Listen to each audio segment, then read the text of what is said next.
What is going on, everybody? This is Apple Facts channel here, and in this video I want to talk about the Apple Watch, as you can see right here. So I sort of started the series where every month I'll try to find new apps for your Apple Watch, and it's the end of the September and I didn't make a video for this month. So here it is, and these are the best apps that I can provide you. It is not sorted in any kind of category, it's just the best Apple Watch apps. Right now I just want to show you the best apps generally. So let's dive into this video right now.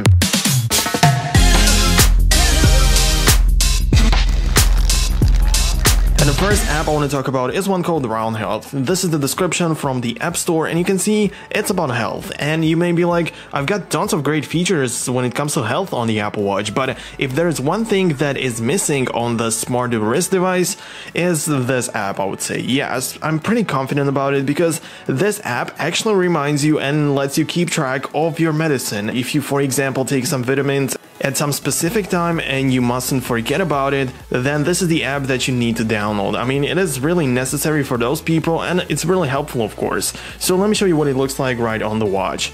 So right now I'm not using or I'm not taking any vitamins or anything like that, but if you would do, you need to set it up on the iPhone at first. So you head over to the iPhone, you get started, and you need to set it up basically. You just type it in, the name of the medicine, and you go through the process where you choose how often you should take it, and the Apple Watch is going to remind you. So it is pretty simple. You can even search from all of the things, so it's not like you have to type in the name by yourself, but this app actually also suggests you what the names could be. So you can see vitamin D, let's say, strength, you can see 1.25, and here you choose how it is actually taken. So when needed or at scheduled time, choose the time where it is supposed to remind you. I mean, this is a very useful app for those that really need it, and it is of course free, so you can download it right now. By the way, if you are new here on this channel, then think about subscribing because I try to post similar content like this. I already did post some Apple Watch tips and also some Apple Watch apps on this channel, so if you don't want to miss the future ones, just hit that subscribe button right now. The next app I would like to show you is one called Overcast, and it sounds like podcast, and the reason for this is because it serves as a podcast player on the Apple Watch. But for some reason, I have to tell you this, it's kind of weird, but for me it didn't let me download the app because I got this pop-up telling me that I need to have iOS 12 running on my device, which isn't the case for me. I'm still running the iOS 11. It's not the beta, it's not anything, it's just the normal version of iOS 11, and it doesn't let me download the app for some reason. I have no idea what's going on, but this is what it is. So I won't be able to show you what it looks like inside the app, but I can actually give you the description of it. So it allows you to listen to your podcast on your Apple Watch. So you have the standalone player for the podcast that you can use right on your wrist. You don't have to take your phone out of the pocket. That's the point of the Apple Watch at the end. The next app on my list is this one called Chirp, and it is a Twitter manager for your Apple Watch. You of course have Twitter app for the Apple Watch, but it doesn't work that well. You don't have that many functionalities, you don't have that many features, and this is why this third-party Twitter app should make it better for you. Once you open up the app, of course, you need to sign in using your Twitter account. It can be any Twitter account, but it has to be done through the iPhone, and then you can start using the app on the Apple Watch. So once you set up everything on the iPhone, this is the page where you get, and this is actually everything what you can do in the app on the iPhone. And the purpose of this is to use it on the Apple Watch. So let's take a look at this over here. So right now, if you could notice that I was already inside the app. So this is what it looks like. You have the option to go home and browse the tweets. I mean, it's pretty useful. It's a lot better than the regular Twitter app. The app is pretty cool because it allows you to see the quotes, hashtags, pictures, mentions. It also allows you to tweet right from the Apple Watch. It is also really useful because it can show you the trending page, so you can browse some new tweets and new people. You can send private messages to people and even receive ones, view them. It's really useful, and just like I said, it enhances the functionality of Twitter app on the Apple Watch. It brings a whole new level of Twitter interaction, so I would definitely download the app in case you first have the Apple Watch and you use Twitter. Then you must download this. You can reply to tweets only using the Pro version. I mean, just decide if you really need it, and if you do, then buy this Pro version. This next one is actually pretty useful and really good. I would say the best out of these apps, but that of course depends on the person using them. But anyways, it is this one called Stowcard.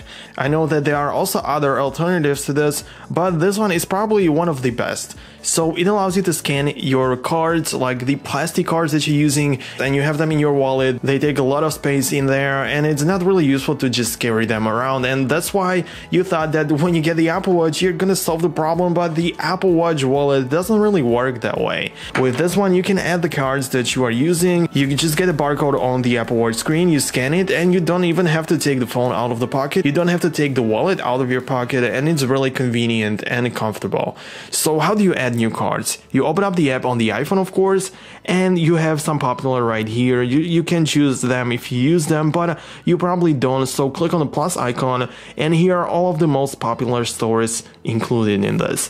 But in case you still have a card that is not present in this list, in case you live outside the US and you don't really know these stores and you have some locals, you can enter your own card.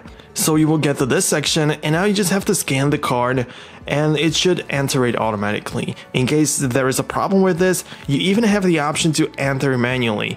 So you just type in the card number, that means the barcode, and you type in all of the numbers and the store name for you to know which type of store this is. Open up the app on the Apple Watch and you can scan it, so this is definitely a must download. The next app on my list is one called Audible. You know this one, it's a streaming service from Amazon, and it allows you to listen to the books, to the audiobooks, to everywhere you go, but you need to bring your iPhone. You of course can control it sort of remotely from the Apple Watch, but you always need to have your iPhone nearby in order for you to listen to the books. Until now at least. Now with the Apple Watch and their new app, you can download the audiobooks right to your watch and keep it there. I mean, it's that simple. You don't have to bring your iPhone anymore. You just pair it and connect it to your Bluetooth earphones or to your AirPods, and you can listen to audiobooks right on the go without the need to have iPhone. As you probably know, I always like to show you some apps that are free because I don't really think that it's really good to pay for the apps that you're going to be using once in a while on the Apple Watch. But this one is really good and it's not free. It's called the V for Wikipedia, and just like I say, it's Wikipedia on the Apple Watch.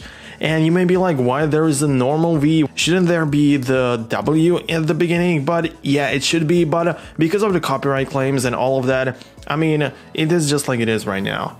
So I wanted to say that I only show you free apps, but this one used to be free, and for some reason they decided not to make it free anymore. They decided that it should be a paid app. So there you go, it costs you something, but it's definitely great.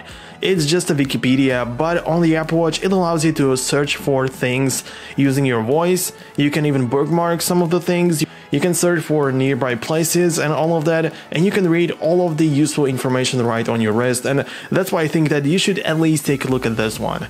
And this would pretty much be it. I want to say thank you very much for watching.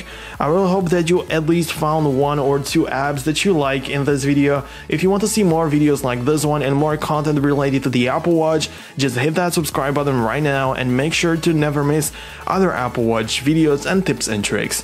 In case you want to see some of them right now, just take a look at them. It is in my video channel, so if you have an Apple Watch and want to find some interesting apps, just go ahead and watch some of my other videos. So have a nice day and see you in the next one. Peace out, guys.